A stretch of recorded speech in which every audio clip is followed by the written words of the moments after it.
Welcome to the Chiefs.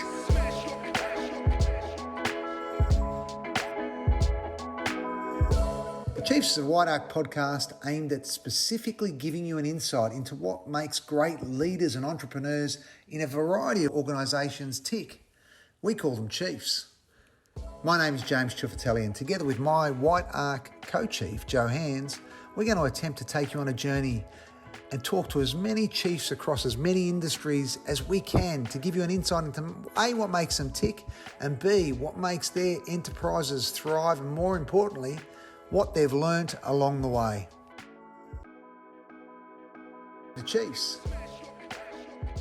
I am very excited to be joined today by Helen, the CEO of RMIT Online. Helen is a seasoned executive, growth CEO and NED with proven ability to scale highly successful online marketplaces, tech-driven disruption and online education startups. With a wealth of experience in a rapidly growing industry, we are privileged to have Helen on the Chiefs today. Thank you so much, Helen, for joining us today. And I'm just going to go bang right into the questions. So I wanted to start off and ask you about what's your personal theme for 2021? I have to be honest with you, Joe. I don't do personal themes. I have tried, and I've had feedback that I'm way too vague. So I've given up on them. But I do think 2021, for all of us, has a really important opportunity this year. Whereas last year we were sort of almost reactive, just in survival mode of remote work and massive transformations of most businesses. We've survived it. We're more resilient as a result. And I think 2021 is when we get much more proactive and really start to envision how we want to work going forward. I think the world has changed. The world of work has changed. We learned so many great things about remote working for caregivers, for time not commuting, for all sorts of reasons. And now we have this amazing opportunity this year to define how we want to work in the future, and different answers for different companies and different people. But I think that's a big theme for 21 to me. Yeah, I think you're right. I think, everyone was just, how do we survive 2020? And now we've actually got to go, how do we thrive in 2021, yes. right? Yeah. And how do we take the learnings and the lessons and the things that we have learned, and how do we then reapply them back into the world that will never be normal, right? We're never going back to normal. There is no normal. So it's kind of reinventing what the new world needs to look like. So it's really interesting. So I'd be interested to tell us a little bit about your journey, right? So how did you kind of get to this role, in the CEO of RMIT Online? Obviously, you've got experience in the technology space. How did you kind of get into that? And just to give us a little bit of a flavour about yourself, Helen. Yeah, sure. Look, I trained as a lawyer just for an education, really, and did go into a big firm in New Zealand. But the rest of my career, it's really been about learning. I've just always been seeking to go where it looked interesting, which led me into strategy consulting and into marketing and into product roles, because it looked more interesting there than where I was at the time, but also where I thought I could really stretch myself. And that was, so I called myself the chief, lateral mover, because I moved around functions quite a lot because it was always learning. And then I guess the last 10 years has been more real leadership roles. So marketing, and on the exec at Seek, went into GM and MD and now CEO roles. And that was really just about applying all those broad skills that I'd gathered along the way and starting to apply them, holding all the levers, I suppose, in the P&L ownership type roles. And I've been very lucky. I've been in growth companies. I've driven quite a lot of growth. And, one thing leads to another as you start to get a record for scaling companies rapidly. Yeah. Yeah, so it's really interesting, right? From the work that you've done about scaling companies, and especially, in the technology space, but even more broadly, do you have any tips or advice for people who are trying to do that? Is there any kind of secret sauce, or is there a thing that, you think is the most important that people should focus on? Sort of everything. So that's look, I think, for me, because every leader has a different style, and I suppose that's something everyone has to work out. But for me, a purpose, a mission is always central to how I lead. There's a reason I'm there, and we've had some wonderful purposes. Where I am now, there is just such a massive skills gap in Australia, which is a tragedy when you think there's 1 million unemployed, and yet hundreds of thousands of jobs can't be filled. So just upskilling Australia is just such an awesome mission. So I really lead with that. Why are we here? What are we achieving for our learners? And empowering your people. I mean, I think there was this moment in my journey where I suddenly realized it wasn't about what I did, it was about how I supported others to succeed. And I know that sounds a bit trite, but that is a fundamental switch I think every leader has to make at some point to be successful, where you realize what I say and do doesn't matter. It's how I support others to say and do and achieve. And ever since I made that switch, my career has probably, taken off really, because it's about hiring great people and giving them an environment where they just do their best work ever. So, that's the game for me. And it's a really interesting one because it's not, that whole transition from I'm a manager to I'm a leader, and then I'm a leader, but I'm really leading up the front and empowering people. I mean, a lot of that comes from experience. You can read a lot of textbooks. You can definitely do training on helping you get there, but actually a little bit is like trial and error, right? Work out what works for you. Do you think that's true? Like, how much do you think is training and learning on this leadership piece, and how much do you think is just experience? I mean, I think, there's mistakes you make and experience you learn, whoops, that doesn't work. I do think part experience, you get better in areas. But then I also think in some ways I feel like every day is a start again in leadership. And maybe the most important thing is your attitude or your internal narrative about what you're there for. I think a lot of people are there for ego, and I think that really undermines their leadership, because people see it very quickly. If it's about you, then where do they fit in and what's their purpose in working with you? Whereas if it's about something greater than all of you, I think people see it. And so I think actually the fundamental thing for me is some humility. Humility about what you're there for, and realism that, you don't know everything. You don't have to know everything. You just have to be a great listener and synthesizer, and, lead with that. And thinking about, you talked earlier about your passion for learning, right? And I mean, this role is really taking that to another level, and then taking that whole purpose to another level and saying there's a greater good, right? But also you can see that the personal piece of the kind of learning journey as well. And I think it's interesting around how people think about, learning, university, training courses that they want to do, and how there's links to employability, and how do you get people who've gone and done a lot of different degrees, how do we get them back in the workforce and getting them the practical experience as well? And so I'm interested in your philosophy, just at a general view around that, because I think it's a really interesting challenge and probably a really interesting opportunity. Yeah, in the education space at the moment. Yeah, and it's just at such a tipping point too of urgent need. Literally hundreds of thousands of people needed with tech and digital skills in Australia. We're short of people in those areas, so it's a burning platform of need, and a moment where I think employers and workers are waking up to the need for lifelong learning. And look, my purpose in this business at RMIT Online is to focus on helping lifelong learners. So not you've got a degree and you're done, you're in the elite forever, job done. That's just gone, that time. And look, I'm not using my law or my art history that I did my degrees in, and I haven't for decades. I've learned on the job, but now I think the education sector has woken up to our imperative to help people learn on the job. So create products like we've done short courses, for example, with industry gurus in their fields, be it agile or tech skills, etc.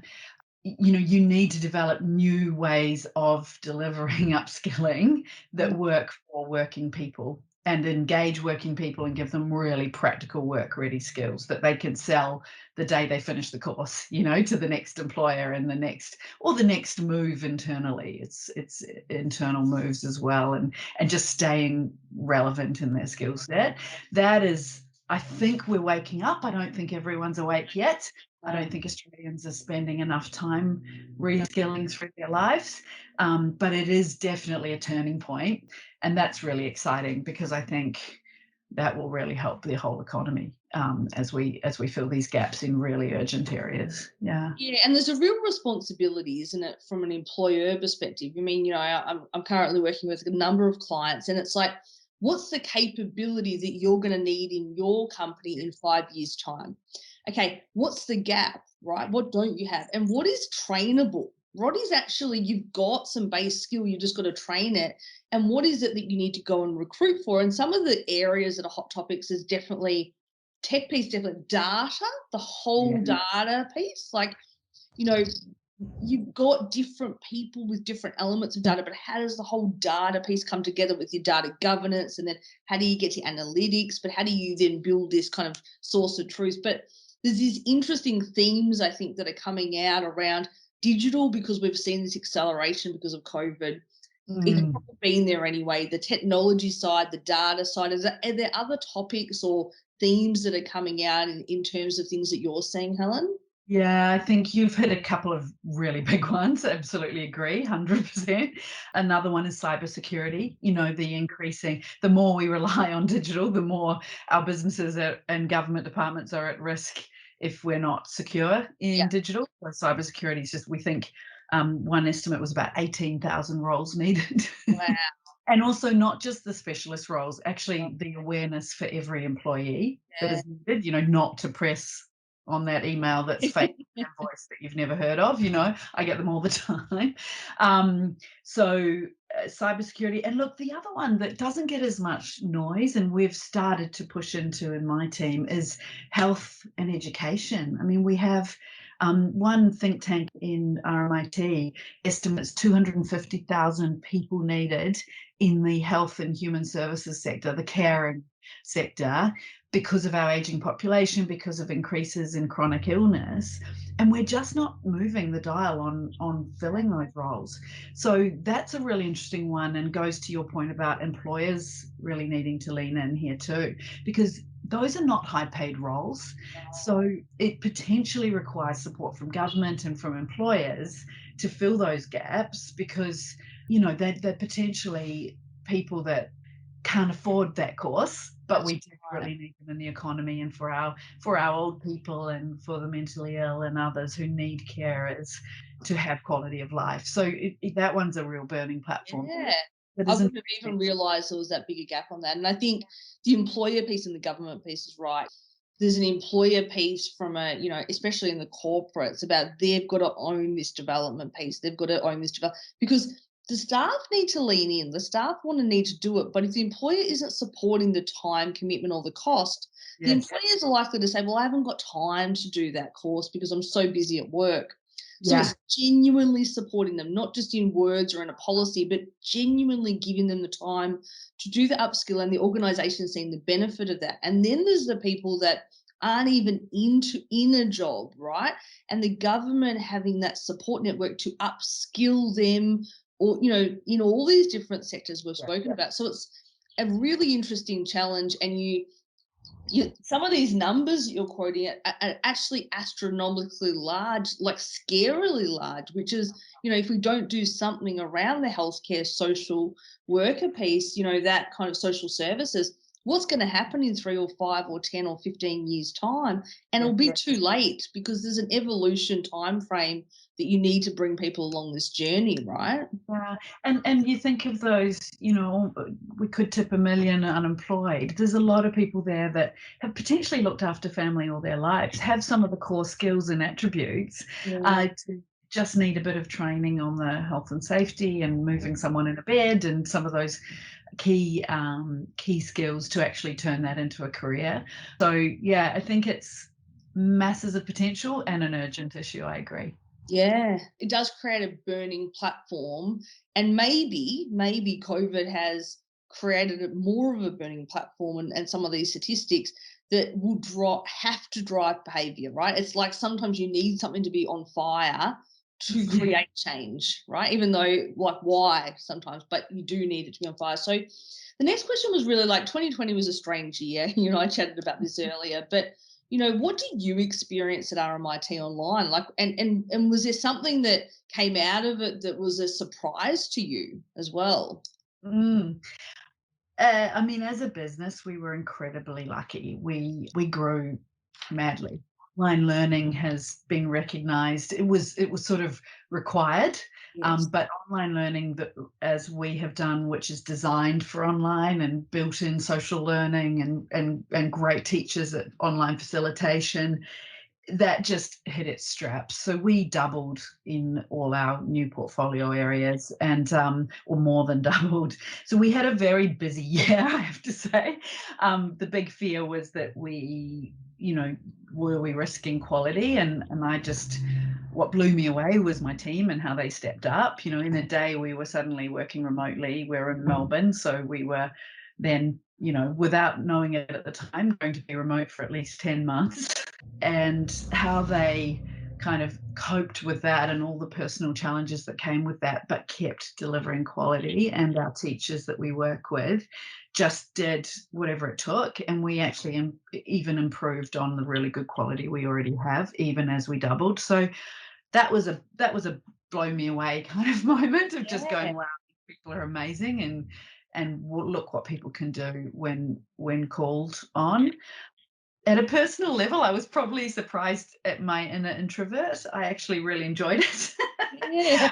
Everyone would assume I'm a massive extrovert, and I have been loving catching up with people again now, but I was really happy in my bubble. I just hung out with my animals and my little family, and so that was a big surprise at a personal level. Yeah, you probably got some time to think through things. Yeah, absolutely, and just quality time, no commute, no travel. Compared to my normal life, it just felt like a lot more quality time with my family, which was something that was a real bonus to the year for me. Yeah. You and I were chatting earlier about, you think about some of these ways of working and working from home, and really, we're not going back to what it was, right? And so really it's, what's the new world going to look like? How do you think some of the things that happened in 2020, how do you think they start to look like in the 2021 year from a business or a personal perspective? Where do you think some of those things will land around working from home and some of these other concepts? Yeah, I think I mean, just a million things, but certainly that people can much more choose their own path that works for them. We have introverts versus extroverts. We have people who live a long way away. I mean, I discovered last year I have people with 2.5 hour commutes who had so much more quality of life and actually more productivity when they didn't have to do that commute every day. So all sorts of discoveries that mean, I think, as well as realizing that people were incredibly productive through this time, and that, as I always suspected, and in some of my employers I've had full flexibility, like in Vato, you can trust people. They're aligned to your mission, and they're a high performer. They're a high performer at home too. So I think that just opens up so many more possible ways of working for everyone, and really excited about what that can mean for families, working lives. Yeah, and because RMIT Online was already set up as something that was an online thing, I Mm. assume there wasn't some major pivot that you needed to do from a technology perspective. You had the technology there to support Yeah. you. Yeah, no, look, we actually went early as a sort of trial for the uni. We sort of looked at our tools and went, we can go now, let's go and take the pressure off the campus, because obviously it was a sort of rapidly evolving time. So we went into lockdown maybe a couple of weeks before Melbourne, and it was very seamless, actually. I think it's the social stuff, though, as so many people found, people living alone, or people, struggling with little kids and educating them at home. I think this, and those who really missed the office environment, who really struggled without colleagues around them, and not productivity wise, but just emotionally, just that sense of team and things. So we did a lot to try and reach across those divides, but we definitely missed things too. So yeah, it's but certainly technologically and as a digital company, I mean, we're already working remotely with hundreds of teachers all over the country who work for us, for our students. So the models were already there that we could work where. Yeah, you can just leverage it. And it's interesting, right? Because if you think about, whatever the new world is and whatever company you work for, I don't believe that not many people will go back to the office 5 days a week and do what they were doing, right? It'll be a couple of days a week, whatever people decide they want to do. It's unlikely to be 5 days a week for majority of people. So it's interesting, isn't it? Because as an employee, you've probably got more time to do online training courses, or some of that commute time you could invest in actually your own learning and development. And so it's actually a really good opportunity to encourage people to also do some of those courses they haven't done in the past. Yeah, absolutely. I think that's where we saw such a surge in demand. I mean, yes, in some cases because people had lost jobs or they were worried about jobs, so it was a bit of a investment in themselves at an uncertain time. But a lot was just, I've always wanted to do this and I've got the time. It's really stimulating. And actually, it's really nice to join a cohort and socialize with them and so on online through an isolating time. So yeah.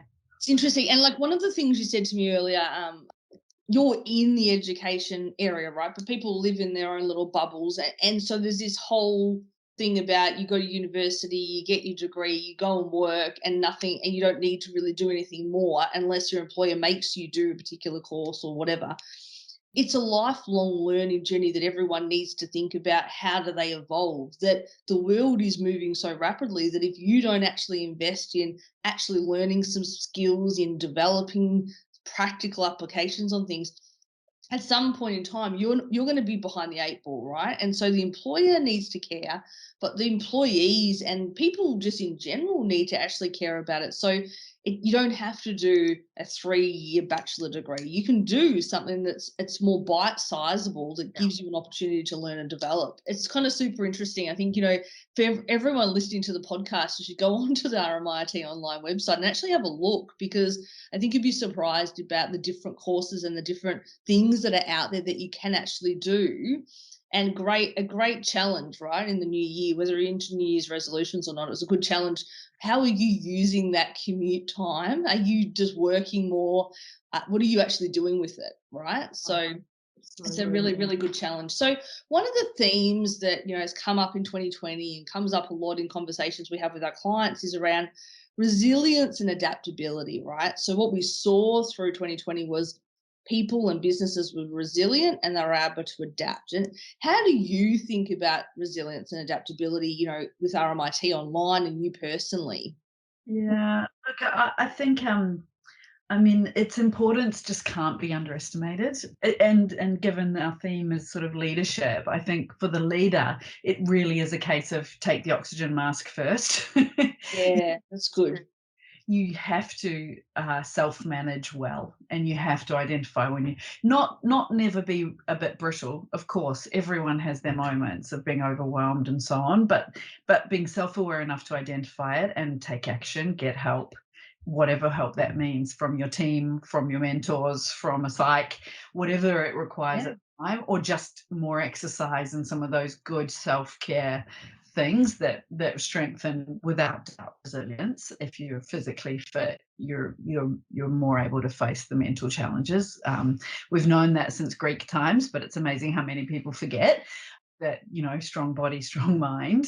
So yeah, I think it's just fundamental. And the danger of not managing yourself well in that front is the shadow the leader casts over their team. So if you're panicked, if you're overwhelmed and you stay in that place for too long, your team will be panicked, overwhelmed. You've got a very vicious cycle happening very quickly.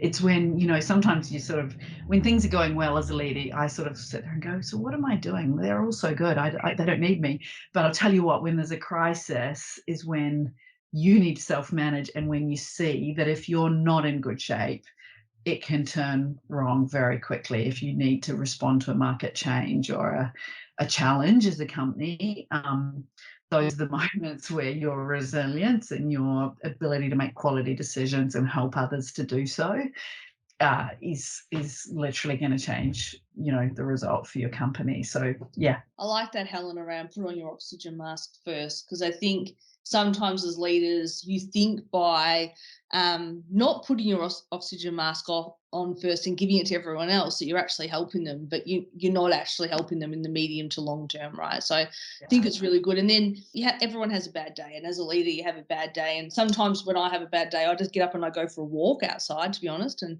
just clear my head and like actually just go for a walk around the block, and it makes just a world of difference just to have some perspective.